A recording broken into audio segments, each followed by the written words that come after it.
Book of Esther. Book of Esther,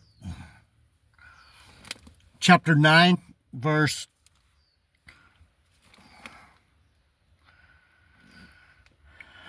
22. Esther 9:22. And as the days wherein the Jews rested from their enemies, and the month which was turned unto them from sorrow to joy, and from mourning into a good day, that they should make them days of feasting and joy, and of sending portions one to another and gifts to the poor. J.D. Nija, Word of Truth channel, Bible teaching with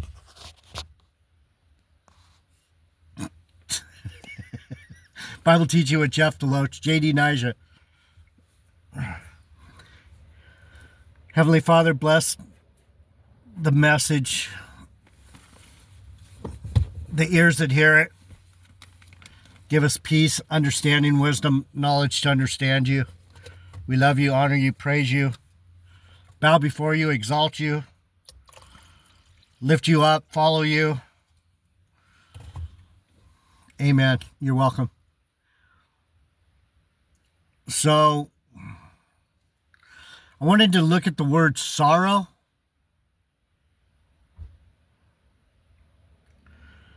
The word sorrow in the Hebrew means affliction.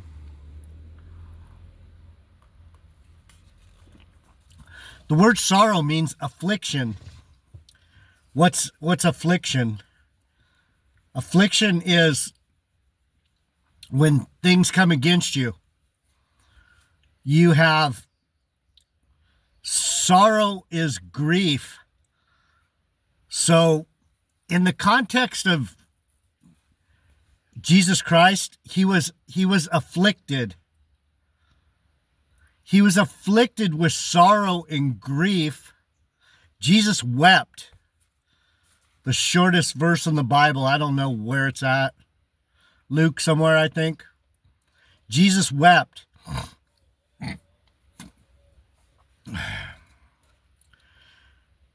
The word is Yagon. Y-O-G-O-N. Yagon.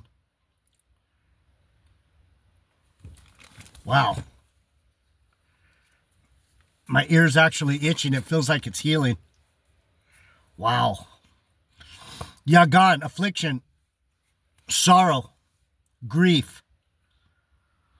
So in this verse, I started in Esther. Some of you that have been listening to me and studying with me, you know that I'm a Jew. And so the things that I study, I'm going back to 302 now. I can't stay in 101 for very long. It kind of bores me. So I'm going back to the master class. And this is master class stuff. The word sorrow. Because Jesus was a man of sorrows. And the reason Jesus had sorrow is because he could see the state of the world. He could see the state of people's spirit. He could see what spiritual reality they were in. He could see that they were lost. He is coming for the lost sheep of Israel. He's coming for the lost. He's coming for the ones that don't know him, don't see him, don't understand him. That's the same as me. I want to be your friend. I want to show you things that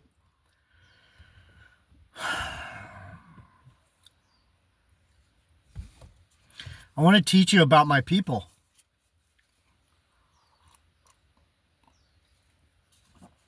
I want to teach you about your God. If you believe in the Bible, the God of the Bible, anyhow.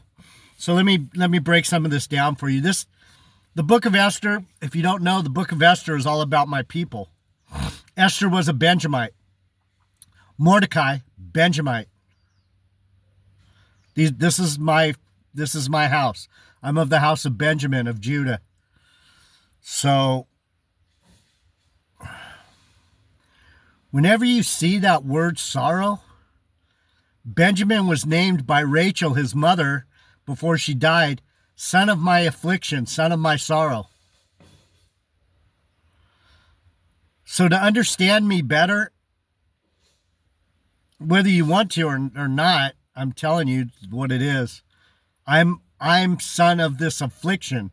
The affliction is knowing the truth.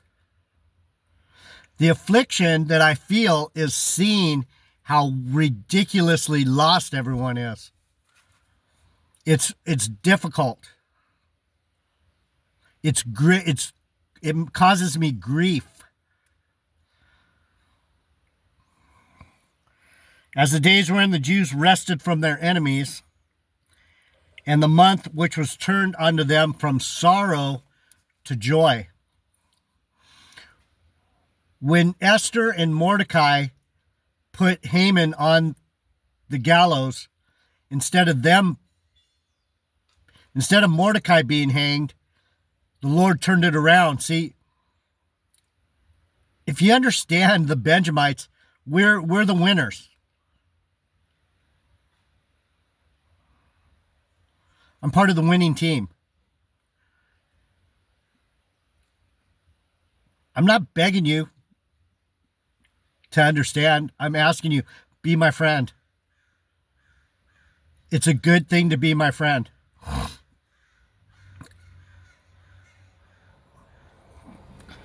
They turn sorrow to joy and from mourning into a good day. See, what happens, what the word sorrow also means, if you understand, if you've ever really studied the Bible, the sorrow is the same sorrow that Jeremiah had. Sorrow afflicts the prophet because Jesus is the spirit of prophecy per Revelation. I don't know my addresses.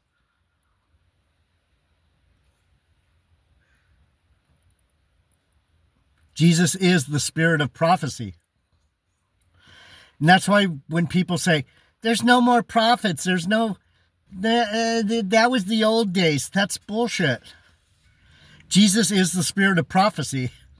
It's the spirit. Prophecy these days is a spirit. It's not necessarily a man. Your sons and daughters will prophesy per Micah. Your old men will dream dreams, and your young men will see visions, and your children shall prophesy. They're going to have the Spirit of God on them. So, I want to show you a couple more things. I've been trying to teach these things for months, years now, on this channel. It says from mourning into a good day. A good day is a holy day. From a bad day to a holy day. So what the book of Esther entails is the feast of Purim.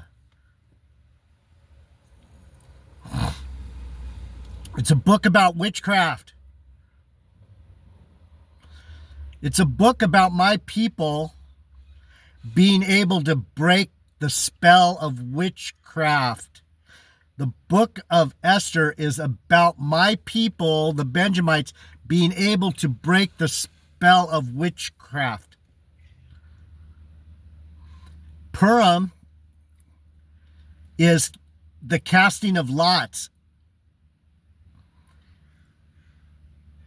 It's like gambling. You see which stick is the longest or shortest. You go, okay, whoever draws the shortest stick is going to be the one that goes. It's a form of divination. Purim, let me read it. And the Jews undertook to do as they had begun. Man, there's so much here. Anyway, Let me stick with what I'm saying. And as Mordecai had written unto them, because Haman, the son of Amadatha, the Agagite, the enemy of all the Jews, had devised against the Jews to destroy them, and had cast Pur, P-U-R, Pur, that's where you get the word Purim, the feast of Purim, or Purim, depending on where you're at, is how you pronounce it, Purim. That is the lot to consume them and to destroy them. But when Esther came before the king, he commanded by letters that this wicked device, this witchcraft device, let's get device so you can get it, plot.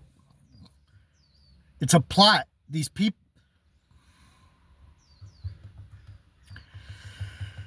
these devils are plotting against us. That was smart. The lady jumped out and stood in the spot. We're saving this spot. They say black people aren't smart. She did it perfectly. I never think of that. Probably because I'm always alone. She jumped out and took the spot. There's so many people at the beach today. It's 7:30 and I couldn't get in the state beach. It was packed. Anyway, Purim. They're casting lots. They had a plan, a device.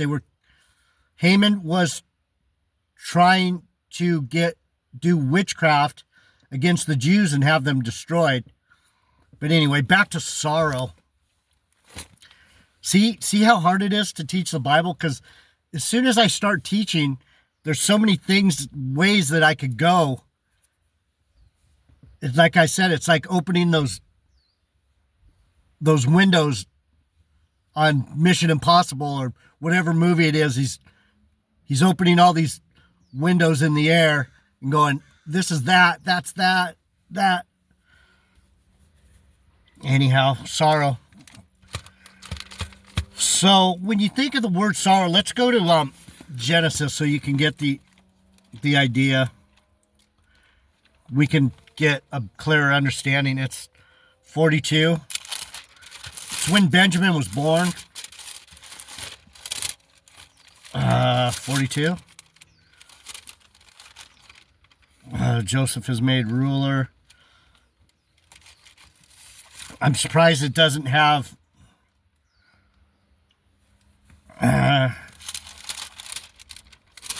it's back here more. It's the birth of Benjamin, sorry.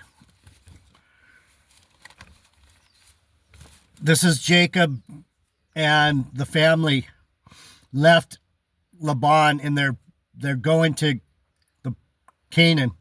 The Lord said, time to go. And they journeyed from Bethel, the house of God, and there was but a little way to come to Ephrath, Bethlehem Ephratah. And Rachel travailed, and she had hard labor.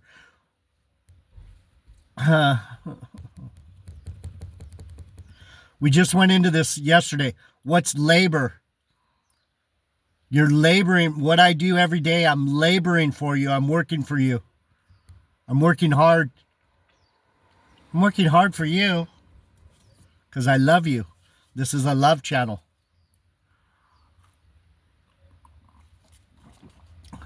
So when you think of that word labor, it's the same thing as prophecy.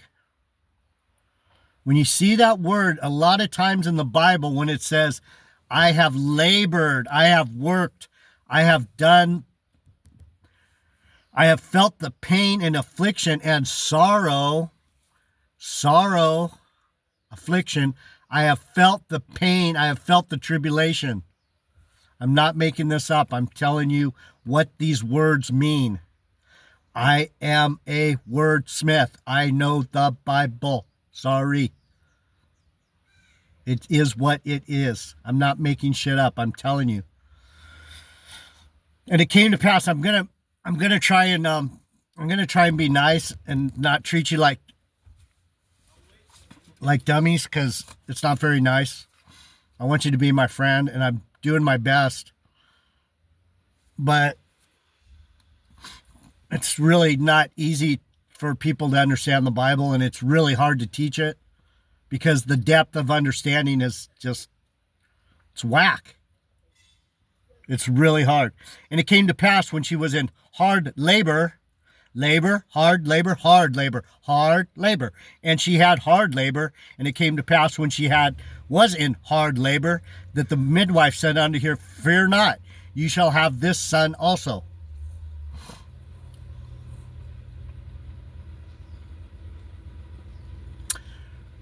What does that hearken back to? You will have this son.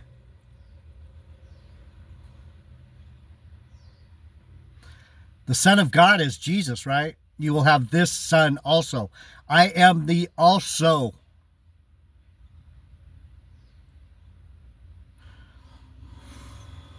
My tribe is the also born in Bethlehem, also like Jesus, also of sorrow, affliction, man of sorrow, also of prophecy. You will have this man prophesy too.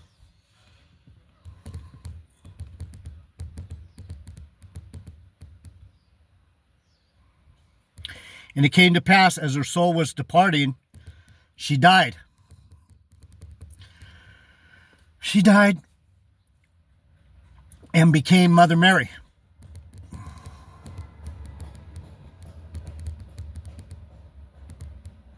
She died and regenerated as Mother Mary. Rachel. Rachel is Mother Mary in the regeneration. I'm not making this up.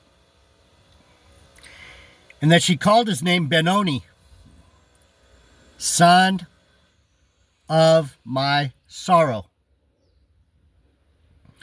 son of my affliction, son of my grief, son of my Yagan. Strong's Hebrew 30:15, Yagan, sorrow, son of my affliction. Rachel gave birth to Benoni, meaning son of my pain or son of my misfortune. Jacob renaming him Benjamin, or son of my right hand.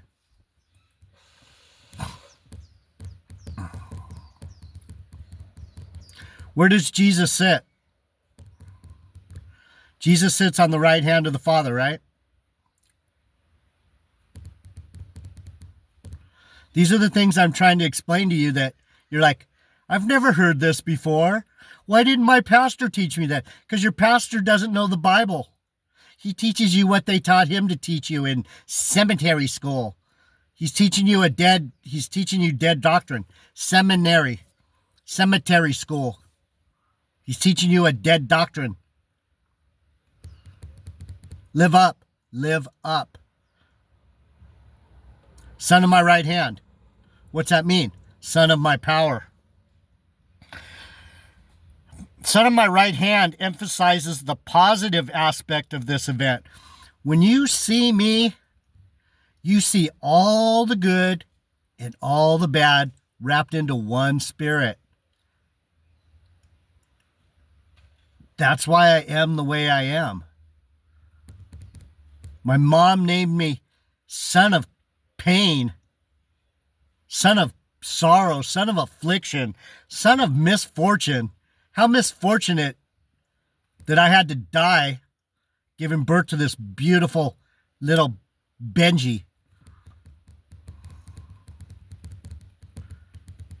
I was motherless. Not only her misfortune, my misfortune, and my father Jacob's misfortune. It was hard for all three of us. And Joseph. That was his mom too. Joseph and Benjamin were born to Rachel and Jacob. Joseph is my brother. He's the one that holds everything. He was blessed with everything in the world. Joseph.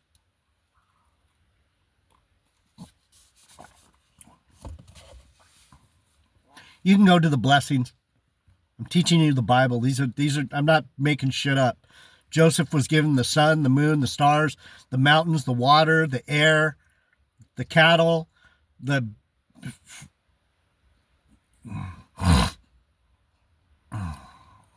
So back to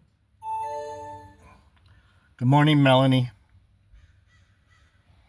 Perhaps this indicated Jacob's understanding of right hand in its normal sense, accompanied by its propitious overtones of honor. Honor? What do I say to you guys all the time? You guys should be honoring me. I'm honorable. My people are men of honor, of valor.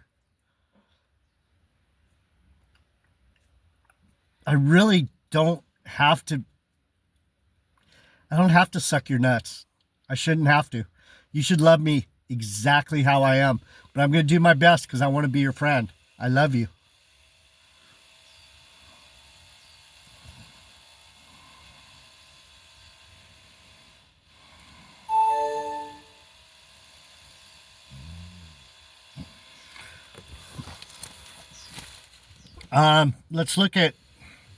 Let's go to Jeremiah. See, Jeremiah was a Benjamite too. So in Jeremiah, I'm gonna take my time. You don't learn the Bible overnight. And that's why I'm so sad that I chased so many of you off.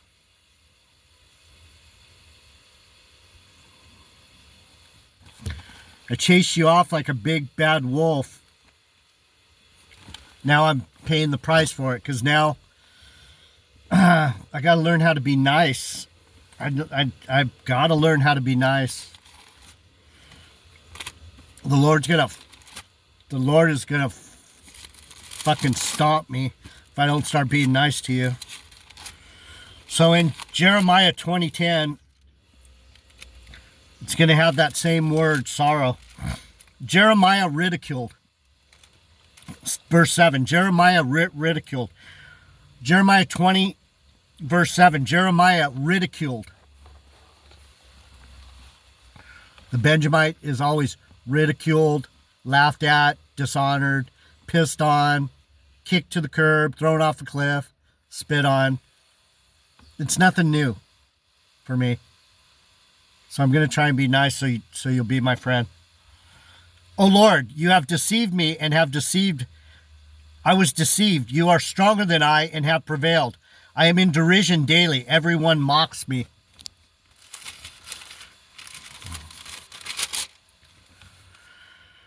Why? Because we're in sorrow. We're sad. You can't understand me. You're like, that dude's a Bible scholar? No, he's not.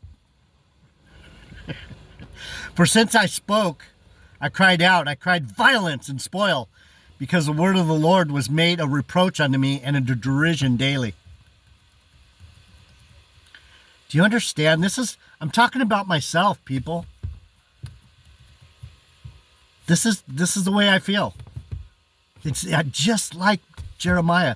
Fuck, I can't even teach the thing I love the most. No one will listen. I feel just like Jeremiah. Then I said, I will not make mention of him, nor speak any more in his name. But his word was in mine heart as burning fire shut up in my bones. And I was weary with forbearing, and I could not stay.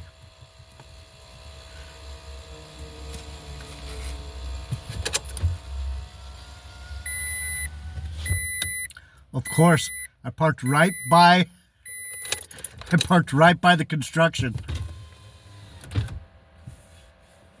Never fails. Do you guys understand what I'm saying? Being here with me, I'm not gonna entertain you. Just looking at me is gonna piss you off, probably. It's just the way it is.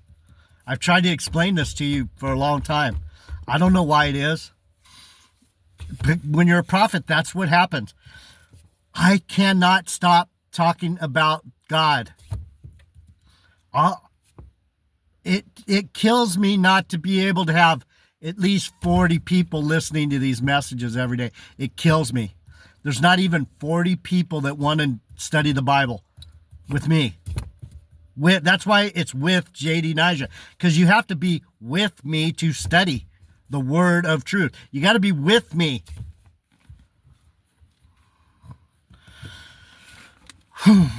I'll be back. I love you guys. I love this word.